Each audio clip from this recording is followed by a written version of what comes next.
Merry Christmas, flesh wound horror freaks, and welcome to another edition of the 12 Days of SLASHmas Part 2.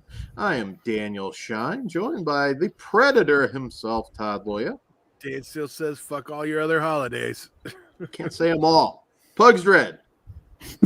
Yeah, I'm fucking namaste. And Mike Kruger. Ho, ho, ho, bitch. So, and I can't say them all. I felt that, Dan. I'm fucking say them all. Well, you know it's not Christmas yet, right? But you're wishing us Merry Christmas. It's That's a white Christmas. It's Christmas season. You're right, Dan. Yeah. There's fucking trees all over the fucking place. Do you wish people happy Halloween on October 3rd? No. Yeah. Then not. Then yes, I do. Yes, I do. Because it's Halloween season. You're right, Dan. I am right. I fucking do it. So, yeah. Go fuck yourself, Doug. Anyways, it's you're feeling the Christmas spirit tonight. That's awesome. Yeah, so we have a new film. Introduce Kruger. Oh, I'm sorry. Well, you made me mad, so I didn't get to. He did introduce me, I think. I did. Do it again. Go fuck yourself twice. He always forgets it. So anyways, tonight we have a new competitor entering our tournament, which is Tales from the Crypt. 1972. Worst He-Man ever. It's not He-Man, you dickface. It's fucking Invincible. Greatest animated show going on right now. I doubt it if he's in it. So you're fucking loony. Well, it's better than Santa Inc. I'll give it that much. I haven't seen it. Can't comment. Nobody. No, I won't even get into that one. So Kruger, tell the good folks how the 12 Days of SLASHmas works. What we do for our 12 Days of SLASHmas special is rate and review a Christmas-themed horror film, and then at the end of the show, we add that movie to a list compiled from our previous episodes. From there, we will vote to eliminate one film from that list, leaving us with our top 3 Christmas horror movies, aka our 3 final elves. So Todd, why don't you tell us what those 3 final elves are and what's up for contention tonight? Thanks, Kruger. Okay, so we have Anna and the Apocalypse, A Christmas Horror Story, and Better Watch Out. Eliminated thus far: Iced, A Cadaver Christmas, Dead of Night, Two Front Teeth, and Night Train Murders.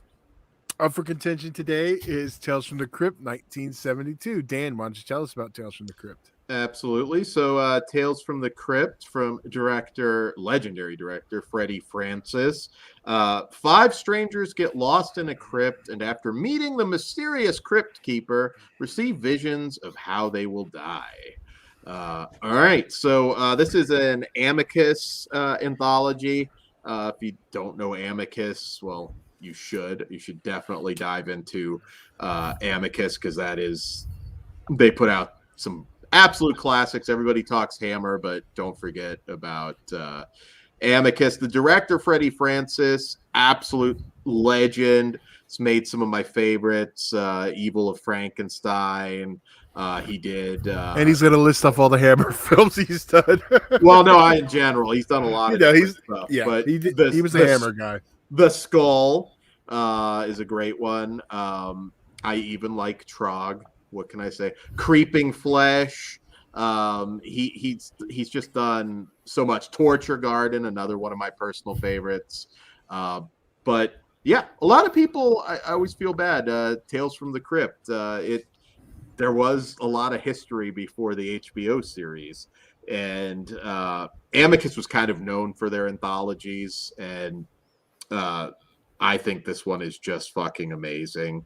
For those of you new to it, the Crypt Keeper is not the Crypt Keeper that you're used to from the show. This is very different, but nonetheless follows the history. And, well, it's an anthology, so we'll kind of take it, I guess, story by story. And the first story, which is our Christmas one, and All Through the House with Joan Collins. And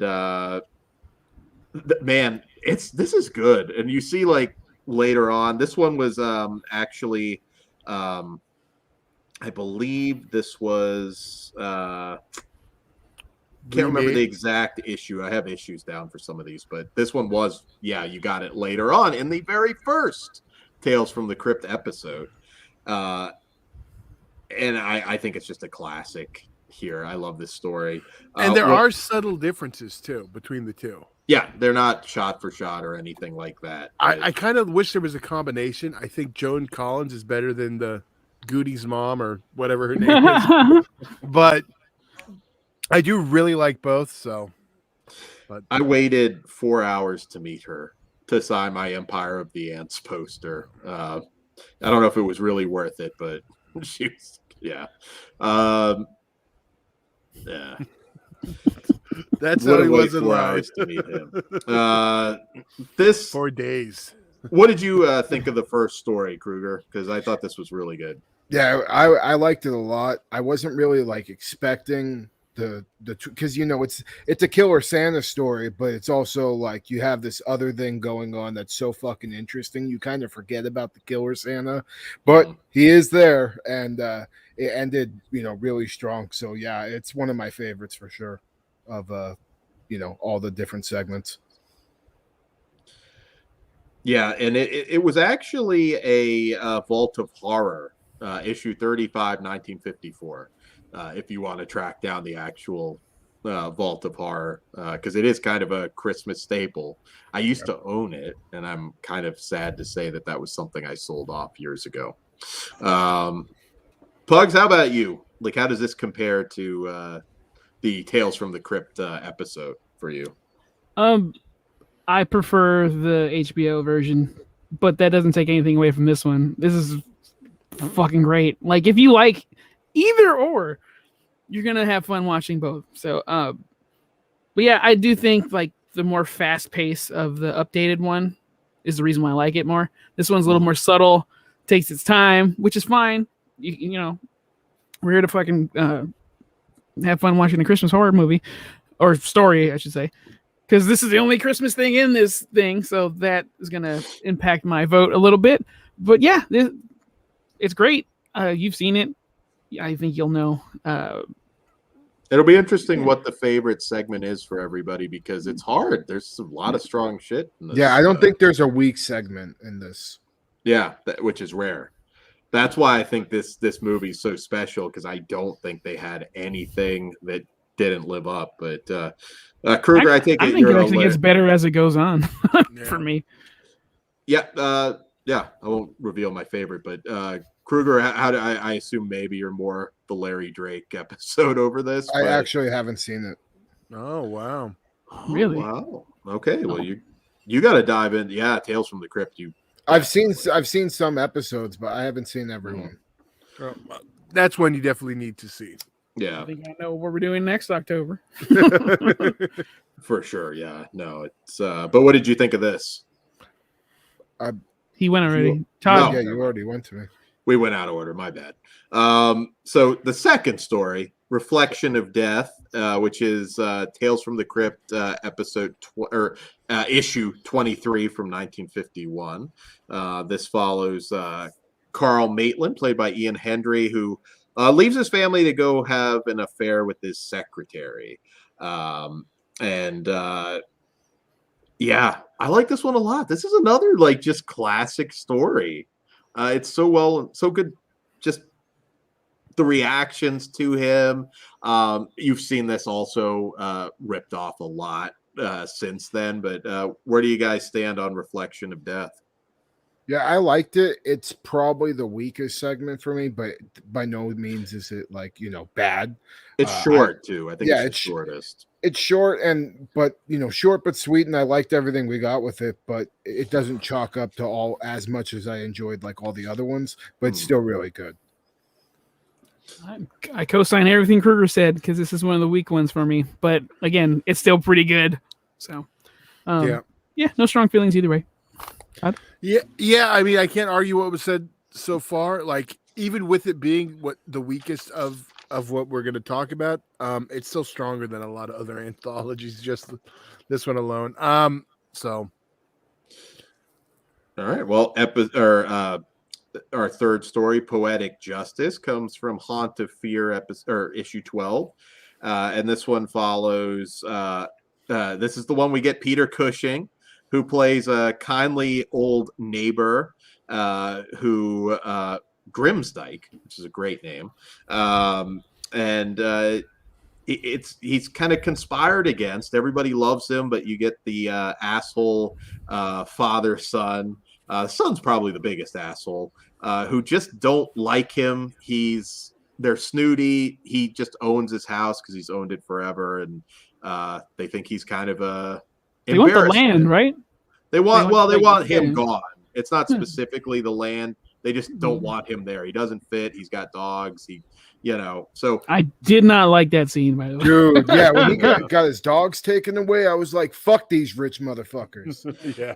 This episode was actually Peter Cushing is very heartbreaking in this episode. I mean, they just slowly ruin him.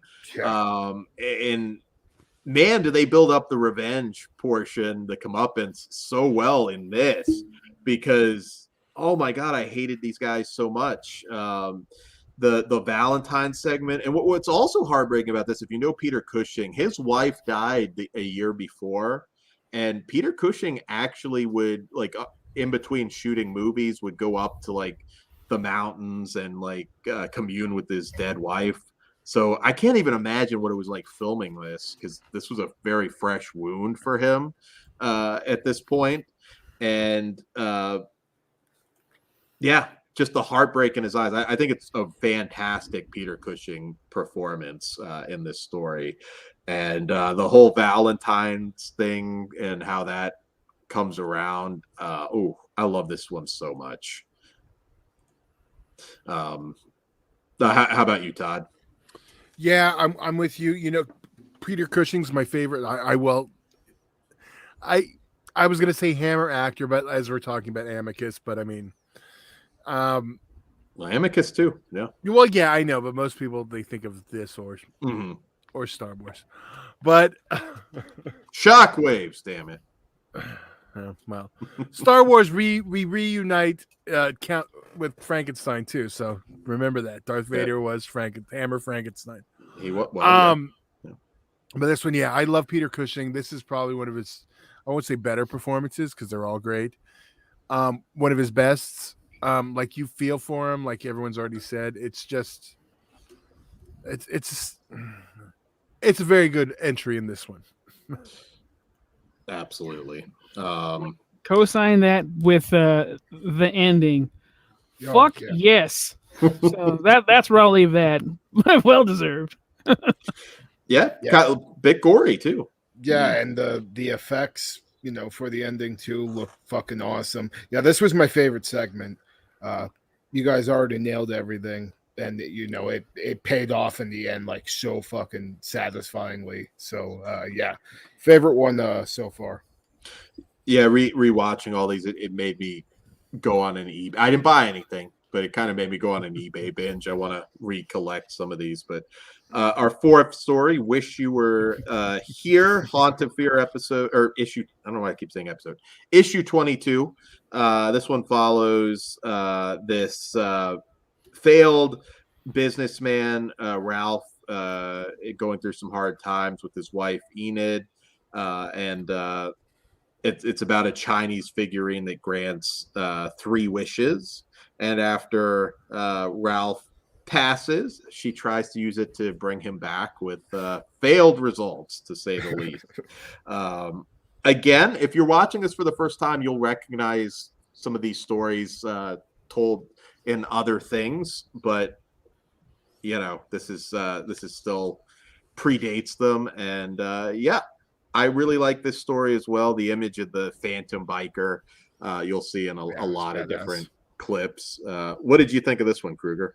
Yeah, this was probably my second favorite one. It just, things escalate just more and more to the point where everything's just completely batshit towards the end.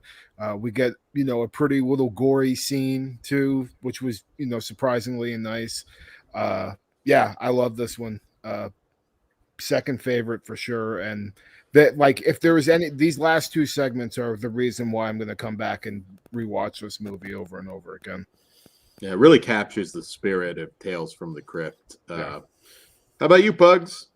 I love this one. There is something extremely nasty about colorless guts, like macaroni before you add the cheese, like the pre-made stuff. It's fucking disgusting. I loved it, and the agony in his eyes when something happens. Yeah, it's a great fucking story. It just hits you hard and hits you fast, and yeah, it's amazing.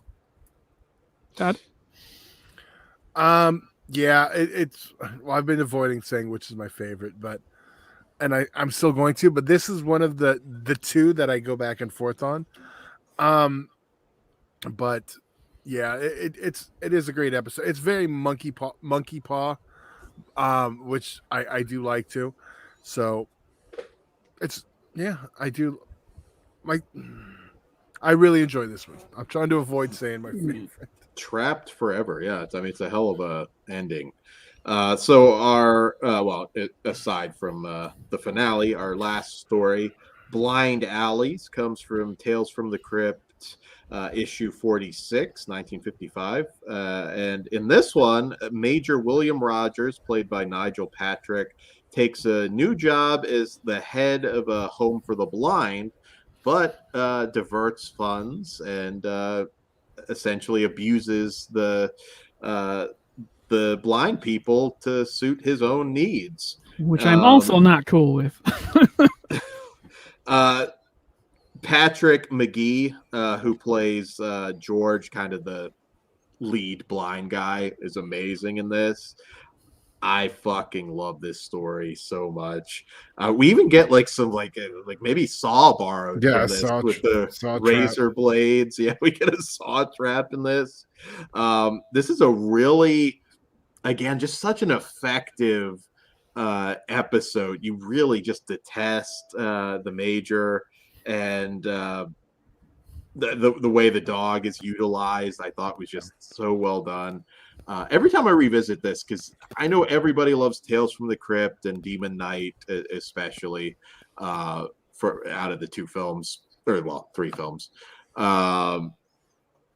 This is just so strong, though, man. It's so fucking strong.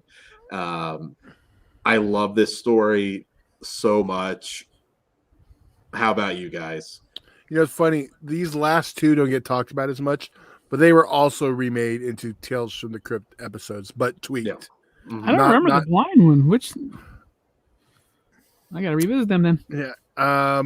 Hold on. We'll keep talking. It's seventh season episode, Last Respects is the name of it. Which is probably why you don't remember. It's season 7 was the where it goes to shit. Yeah. It does. But you have this. Honestly, you're good. You got this. Yeah. Definitely better than that one. All right. I will say there's an argument for the first one, All Through the House, but I think the other two are 100% better. Like, I don't think there's an argument. Yeah, picking a favorite's going to be tough, but where are you guys on this one? This is my Don't Breathe. Like, everyone likes Don't Breathe. This, to me, this was the handy-capable, don't fuck with, like, just don't be an asshole to people, especially if they're disabled, because you don't know what the fuck they've been through. They're living life harder than you, and they're doing better. They will fuck you up. So it's not in the budget for a new blanket. Also, if that when he was eating his meal, like he would have just said, "Oh, I bought this with my own money." Too fucking bad. I don't. All right, that's fine. Yeah, when that one blind guy had that, "Sir, can I have some more?" moment, I was like, "Oh, these motherfuckers, dude." Yeah. Yeah, you feel for them. You feel for them big time, and I was really happy to see where the story fucking went. We already alluded to the saw trap, and it just I wasn't expect early 70 or early to mid 70s, you really don't know what to expect. I'm not a big like UK horror guy. I've only seen a little bit, so I wasn't expecting it to go as extreme as it did at times, and I think that's why this will hold up for a lot of people. I'm with you, Kruger. I have a lot of blind spots for like Hammer and Amicus stuff. So. A lot of the best of Amicus, particularly at this point, stood up pretty well to Hammer. Amicus doesn't get as much love as it deserves. Am I tripping, or did like Hammer buy Amicus at one point? No, well, no. The Hammer.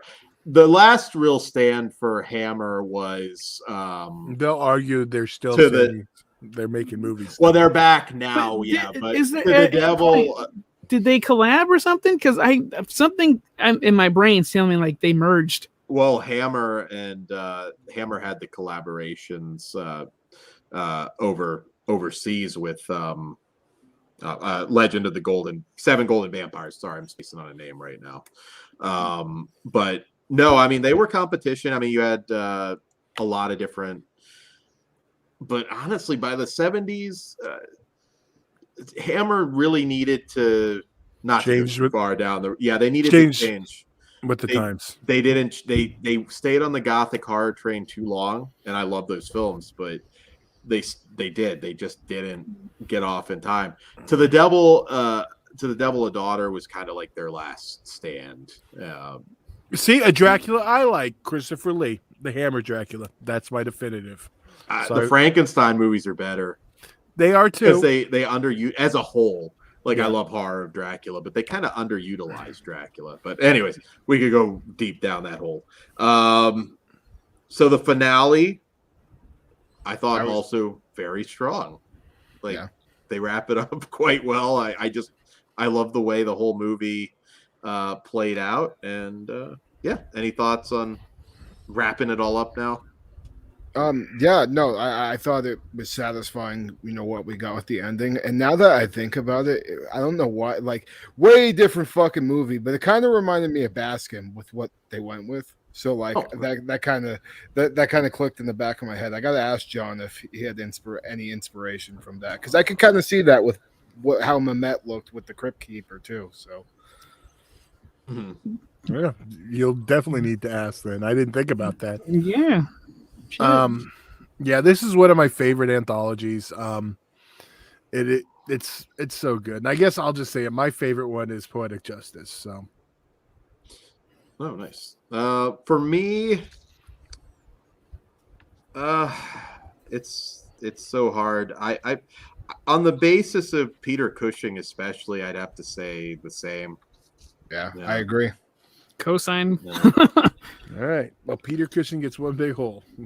And I also, before we get into our rating on the Amicus front, always held a special place in my heart. I was a huge fan of the Edgar Rice Burroughs adaptations, Land That Time Forgot, People That Time Forgot, At the Earth's Core. Oh, yeah. Watched those all the time. Their anthologies were just amazing. I mean, it's hard to compare with Hammer. It's just they're both British film companies that were doing horror stuff. Yeah. So yeah, it's kind of like those anthologies, though, man. They were just hard. To this day, they just aged so well for me. So yeah, dive into Amicus if you haven't. I don't know if that box set's still in print, but the Severn one. Yeah, probably not. I have it, but just grab as much Amicus as you can, guys. So, all right, well, let's go ahead and rate Tales from the Crypt. I think this is a must-see. It's a classic film. I'm a 5. I'm a 5. I am a 4 out of 5, but I agree with the classic. And I am a 4.5 out of 5. Oh, nice. Sweet. Well, me and Dan agreed today. All right. So what are we going up against here? Yeah, time to disagree. Oh, Jesus. All right. I know. Up for elimination, we have Anna and the Apocalypse, A Christmas Horror Story, Better Watch Out, and Tales from the Crypt. What say you guys? Dan, you want to go first? Ooh. Or Kruger, you were ready to go, so Go for it. Yeah. for it. Yeah, I even though I love Tales from the Crypt, I gotta go with that. I just think everything else we have on our list is more of a Christmas time watch, where as Tales from the Crypt you can watch whenever. And it does have a Christmas segment, and it's got a killer Santa in it. So I mean, there's arguing points for sure, but I can't knock anything else off our list. So Tales from the Crypt is what I'm eliminating. Yeah. Right. Go Pugs. I'm sorry. I was gonna say right click, copy paste because I agree with everything Kruger said. Tails is gone for me. If we were just ranking the best movie, Tales from the Crypt might slay all of them for me, but there's only one Christmas story, so this is another one. Again, it doesn't need to be Christmas for me to watch it. Yeah. It's just so Tales from the Crypt goes for me. And this is the one I do watch every Christmas. Well, you could just watch that story, I suppose, but I don't. Yeah. I'm going to eliminate Anna and the Apocalypse. Not that it matters. So, all right, cool. All right, so I think. Do we have spoilers for this? I think we're No. all right. So, guys, spoilers. It's badass. Give it a watch. Yeah, there you go. Patreon.com/FleshWoundFeatures. We're glad you've been enjoying the content. There's a lot more coming and a lot up there for you guys right now. Also, Horror Cartel Flesh Wound Radio Facebook group, Flesh Wound Radio on Twitter. We're on Discord, FleshWoundFeatures.com, where you can get your official Christmas Cruelty merchandise, including the awesome t-shirt.